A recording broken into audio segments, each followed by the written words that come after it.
And we focus on Shelton Thursdays at this time, and we are happy to have in studio right now Central Mason Fire and EMS's Deputy Chief Mike Patti. Good morning, sir. Good morning, guys. How are you? Well, good. 4th of July coming up this weekend. Already hearing lots of the big booms as people are starting to buy fireworks in unincorporated Mason County. That's correct. Outside the city of Shelton. Right outside it. Yep, right outside.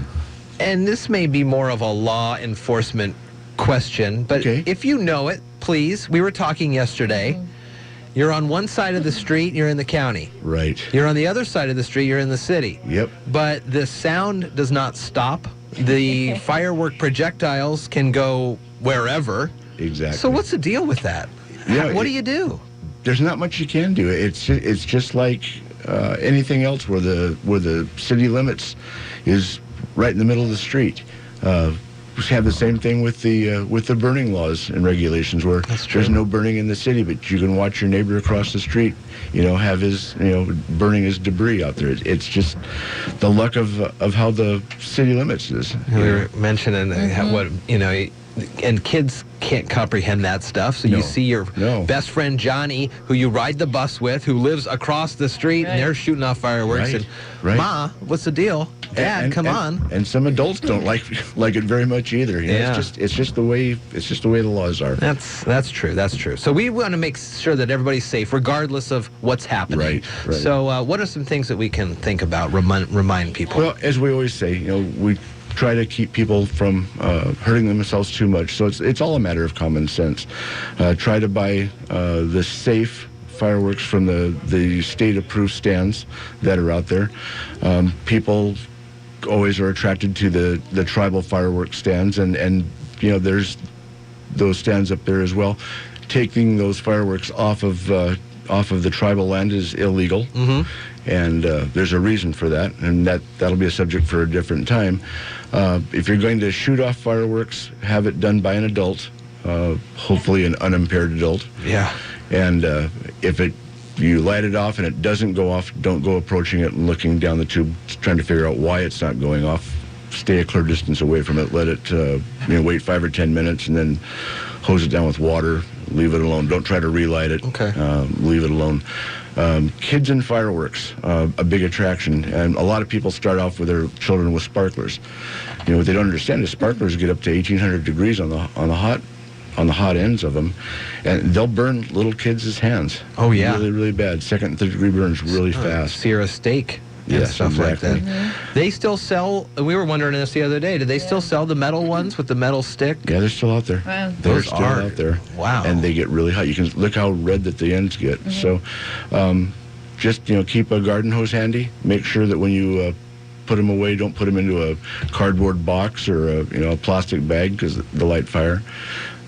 Just use your common sense. So last year, huge difference from last year to this year. Yes. But so everybody was on top of mind. We're very aware of how dry it was. But, this year, really, is it that big of a deal? Well, from a wildland fire perspective, there's a huge difference in the dryness. Now, obviously, you can look at your grass and say, well, our grasses are a lot greener this year than they were last year.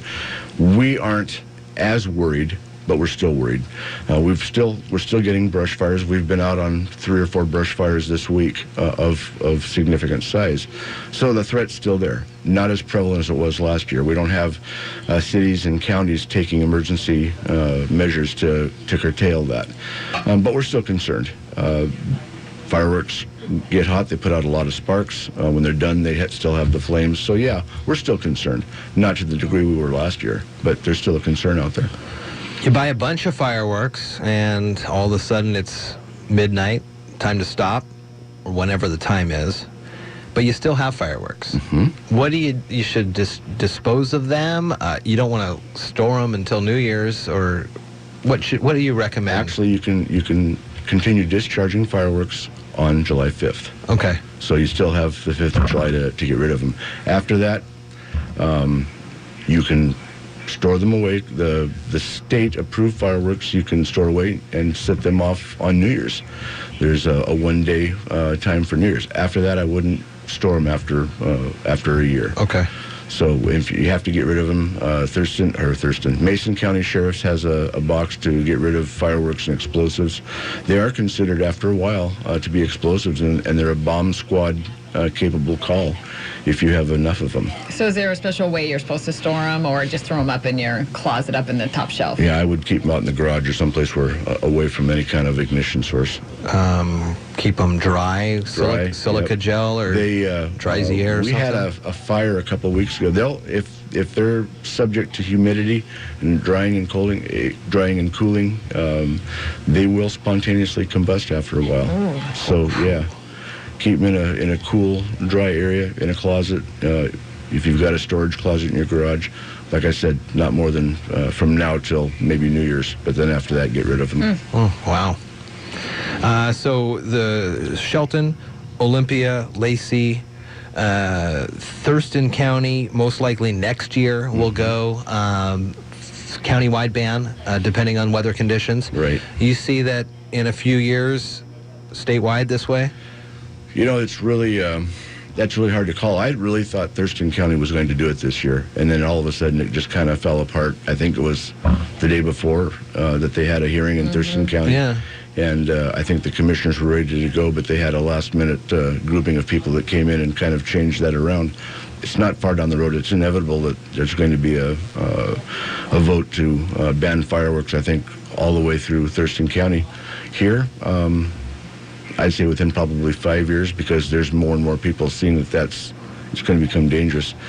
I would say probably before my career is over, I would see it happening in Mason County. It's just everybody enjoys fireworks, and nobody is saying that it's against your right to enjoy the 4th of July and celebrate our independence. But when it starts infringing on other people's safety and their right to also enjoy the holiday, I think that's where you have to draw the line. Wow, yeah.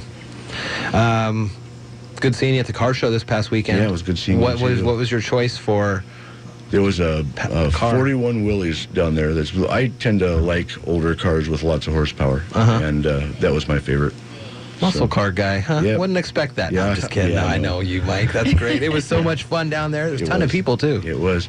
I'd like to talk for a second, too, if I can. A lot of people ask about the burn bans. Yeah. We'll just start talking about that this time of year.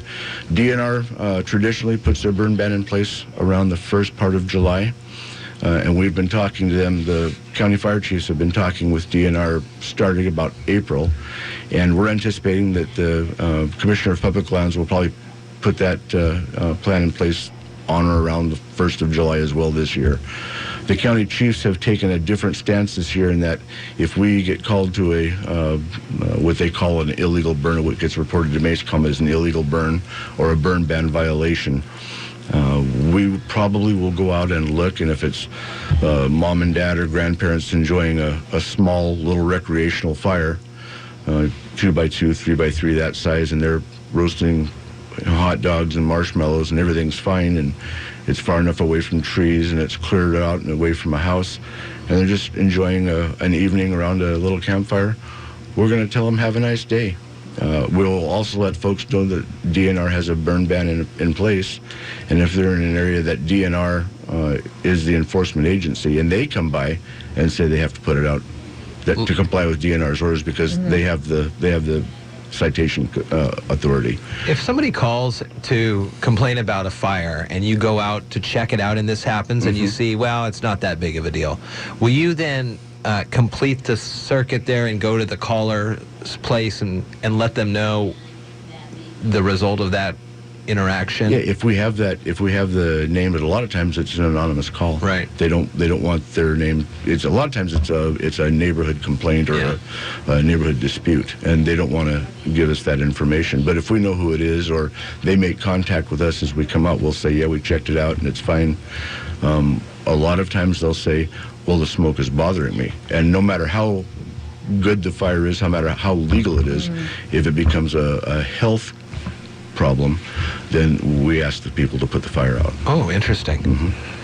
Central Mason Fire EMS Deputy Chief Mike Patti, anything else before the weekend, the long weekend? Yeah, it's going to be a long weekend. All the firefighters in Mason County that are going to be available will be there, kind of anticipating a busy weekend. Yeah. So if you need us, please call us. Don't wait until you think you can put it out yourself, or you have any aid call problems and try to handle it yourself and then wait till it's too late, call us early and call us often. All right. Thank you, sir. Thank you.